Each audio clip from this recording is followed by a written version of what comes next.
Syederalun Juliana, bocah berusia 8 tahun, warga Bukit Megajah, Kecamatan Wolai Timur, Aceh Barat, sudah 6 tahun menderita gizi buruk dan lumpuh. Anak ketiga dari pasangan Hasan, 38 tahun, dan Sambimah, 35 tahun ini hanya terbaring di tempat tidur di rumahnya.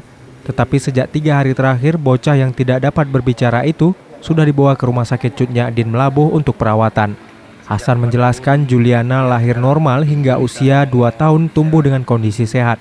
Namun setelah 2 tahun kemudian baru berubah seperti tidak dapat berbicara, serta kondisi badannya terus kurus dan tidak dapat duduk. Sakit. Sejak sakit dia, apa yang abang lakukan untuk mengobati dia? Obatnya cuma raja-raja itu aja. Obat kampung. Obat kampung.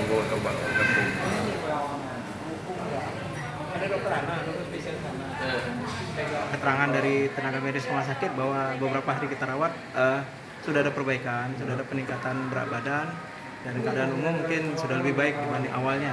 Dalam hitungan normal berat badan anak dengan umur 6 tahun ya, 4 tahun itu sekitar 25 kilo ya yang normal. Tapi pasien ini 13 kilo ya sekarang. Dalam hal ini yang terjadi merupakan ini kita cari solusi terbaik.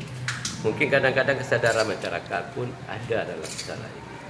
Dan masyarakat melihat anaknya kadang-kadang tidak mau menyampaikan kepada puskesmas, kadang mengambil tindakan, apalagi kami orang kampung banyak melangkah cara pengobatan alternatif.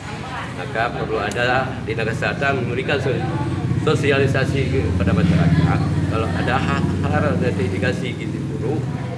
Dari Melabuh, Rizwan, Serambi On TV.